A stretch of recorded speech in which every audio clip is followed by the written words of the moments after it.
Donald Trump's enemies tried to weaponize Epstein, the media, and their London-based financial power in a new assault on Donald Trump.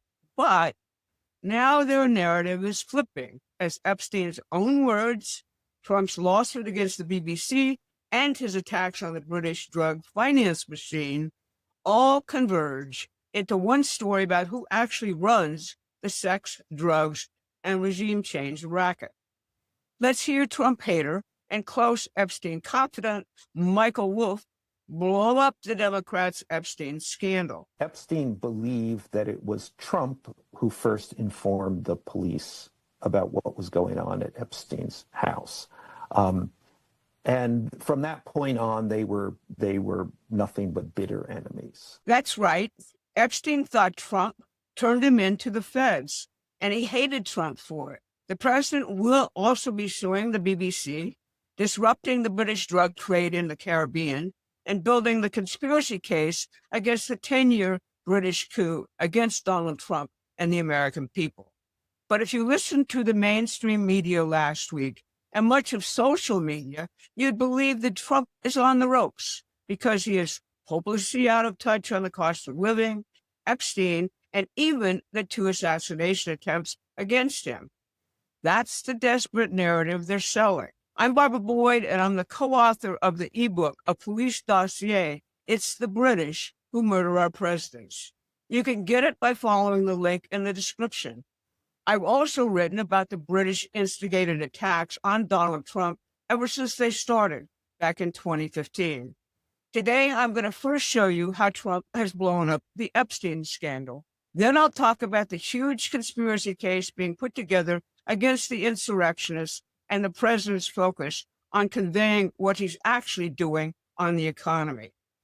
Finally, I want to talk about the real problem we face in the midterms. No Republicans outside the president's cabinet team know how to talk about the economy. That's what we've got to cure. So buckle up. You're in for a deep dive here. It's what we do at Promethean Action. If you like our approach, please like and share this video. It will increase our audience. So next Tuesday, the long-awaited vote on releasing the Epstein files in Congress takes place. But the president is not waiting until then to turn the entire media show on the Democrats. Here's what he wrote on Truth Social yesterday. Quote, I'll be asking AG Pam Bondi and the Department of Justice, together with our great patriots at the FBI, to investigate Jeffrey Epstein's involvement and relationship with Bill Clinton, Larry Summers, Reid Hoffman, JP Morgan Chase, and many other people and institutions to determine what was going on with them and him. This is another Russia, Russia, Russia scam with all of the arrows pointing to the Democrats. Records show that these men and many others spent large portions of their life with Epstein and on his island. Stay tuned. Now, the congressional resolution is a farce. It exempts classified information from disclosure. But that's exactly what most serious people who have looked at Epstein want to know. What were Epstein's relations with British intelligence first, Israeli intelligence, the CIA, and our own State Department? After all, we already know that Prince Andrew is no longer a prince because of it, and Tony Blair's main operative, Peter Mandelson, was an Epstein intimate, and he's now in exile. That's not to mention Ghislaine's father, Robert Maxwell, who is widely viewed as a British and Israeli spy. The investigation Trump just ordered does not foreclose the classified information releases, but the Congress discharge petition does. It bars the most important classified material. Now, Michael Wolff courted Epstein as a potential weapon against Donald Trump beginning all the way back in 2015. That's right when British intelligence started Russiagate. Wolff had become famous because of a total access biography he wrote of Rupert Murdoch in 2008. The goal of the Wolff-Epstein-Trump project was to take down the Trump presidency. While Wolff wrote openly about his anti-Trump project with Epstein in his book, Too Famous, The Rich, The Powerful, The Wishful, The Notorious, The Damned, the new documents from Epstein's estate, released by the Democrats last week, tell us much, much more. Their joint project involved attempting to blackmail Trump early in his presidency. It evolved into lying about the relationship between Trump and Epstein, which ended, after all, in 2004, in order to rehabilitate Epstein's image ahead of his 2019 New York indictment. In 2018, Epstein was working directly with Barack Obama's lawyer, Catherine Rubler, to get Trump indicted and impeached. Not exactly the stuff showing Trump somehow was involved in Epstein's crimes or covering up his activities, the line the Democrats were trying to sell. And it is like Russia, Russia, Russia, as Trump said. Now, Trump is really doing concrete things to take down the modern British financial empire, not just on foreign policy, but listen to this last week of activities. Here's President Trump talking about his obligation to sue the BBC yesterday. How far will you push it? Because they haven't offered, our understanding is they've offered no money whatsoever. They've apologised in a letter, but they haven't offered you a penny in compensation. There was this figure of $1 billion that you may be pursuing. I think I have an obligation to do it. Look, I'm not looking to get into lawsuits, but I think I have an obligation to do it. This was so egregious. If you don't do it, you don't stop it from happening again with other people. I think you probably have an obligation. I'd like to find out why they did it. You know, it's so bad. Yeah. Who thinks like this? And I wonder if they've done it. We'll find this out. You know, the nice part about litigation is we'll find out how many times have they done it to other people. Maybe they did it to me quite a bit. The BBC is a key component of what the British Empire calls soft power, the ability to sell fake narratives to shape public opinion. They have been relentless against Trump for years, and now they got caught. They purposely chopped up Trump's January 6, 2021 speech to make it seem he was calling for violence. And here's Vice President Vance telling Sean Hannity last night that we are about to see major prosecutions in the 10-year coup directed at us, starting with the operation called Arctic Frost. That was the Biden attempt to prosecute Trump, all of his political associates, and wipe out key institutions of the Republican Party totally and forever. Last question, Arctic Frost. It is getting bigger, and I talked to sources this morning. It's about to explode. And things that we thought were long lost and gone, I want to be a little cryptic, are not lost. That's right. And they're not gone. That's right. Yeah, I want to be a little cryptic, too, because I know that we're it's still in the early stages of this investigation. But look, Sean, I think this is one of the great scandals in American history. I think this is definitionally the Biden administration, the deep state, using the apparatus of justice to go after their political opponents. And I also think it raises a very critical issue and something that I'd encourage my Senate friends on the Republican side to wake up about, because eventually you're going to see prosecutions, not just Arctic Frost related, but on a whole host of other issues.